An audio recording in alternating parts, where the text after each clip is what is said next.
First, I want to wish everybody a happy New Year 2024. This being the first Sunday of New Year in Catholic tradition is the day of the Epiphany. Epiphany means the appearance of the child Jesus. It was interesting. You can read about it in the Bible in Matthew 2, 1 through 12. When the Magi, the three wise king came, they were looking for this Messiah. They were following a star. And the question is, where is this king of the Jews? Where is this new king? Where is this Messiah? Then they followed the star and eventually led him to a manger. And then they saw the Christ and they paid him homage with different gifts. Many times in our lives, especially when I was an atheist, I used to always say, where is this Christ? Think about that question. Where is the Christ?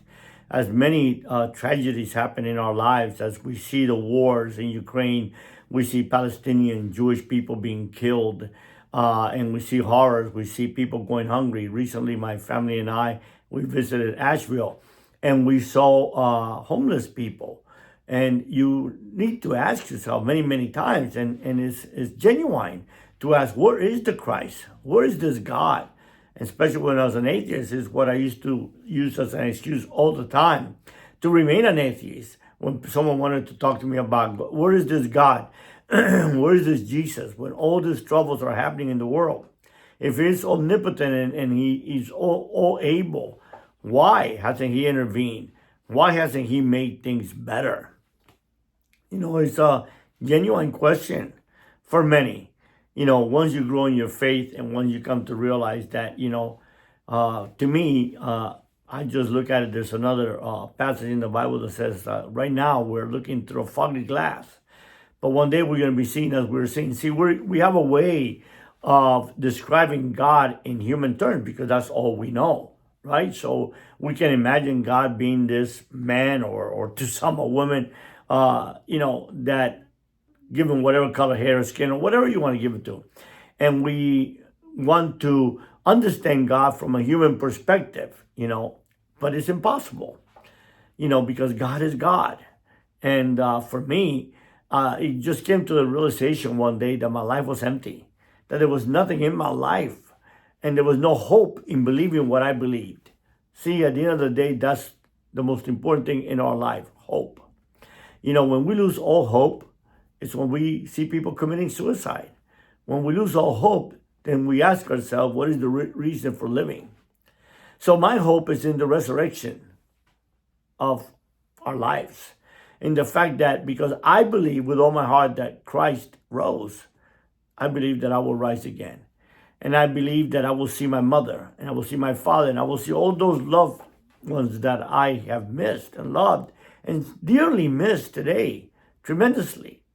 It's been many, many years, 28 years since my parents passed away. Since my dad passed away, he was my best friend in the whole world. And I miss him every day. And I often still cry thinking about him. But then I have the hope. See, that's the most important thing. I have the hope that I will see him again.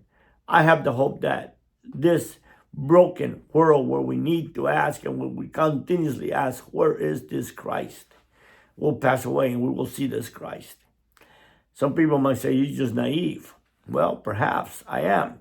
But I am a gambler. See, any human being that, criminal that committed the sins that I committed and did the things that I did, of course, we're gamblers. I mean, my wife and I go to the casino and we spend $100 and we're done.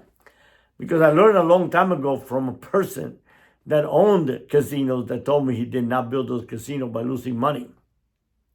So I don't gamble with money, but then I gamble with my life.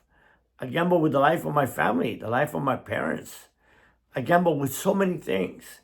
See, we gamble because we're selfish.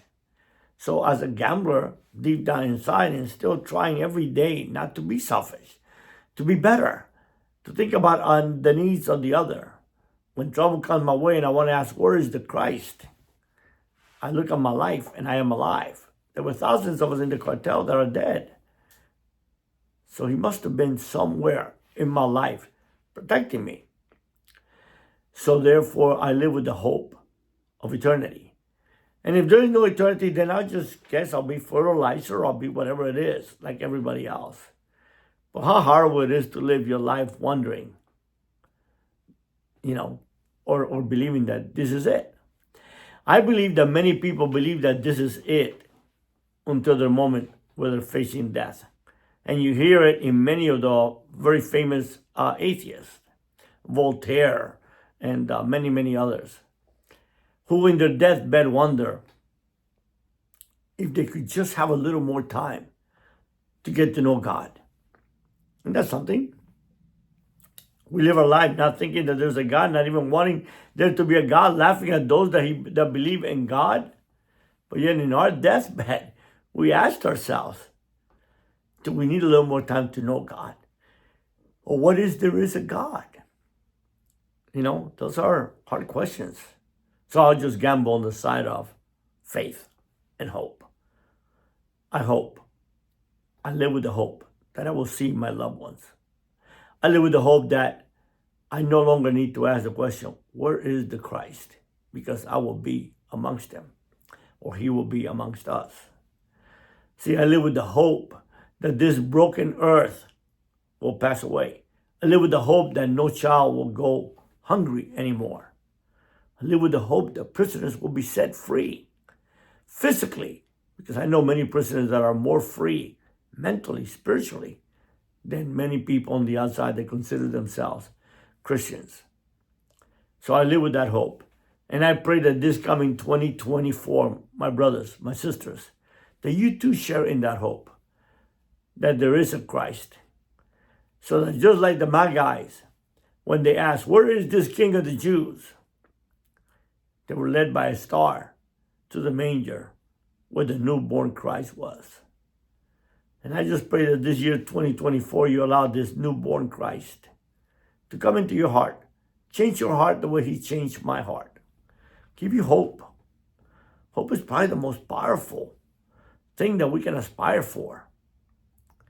Because if we believe in hope, if we have hope in our hearts that this too shall pass, then the present, no matter how painful it is bearable.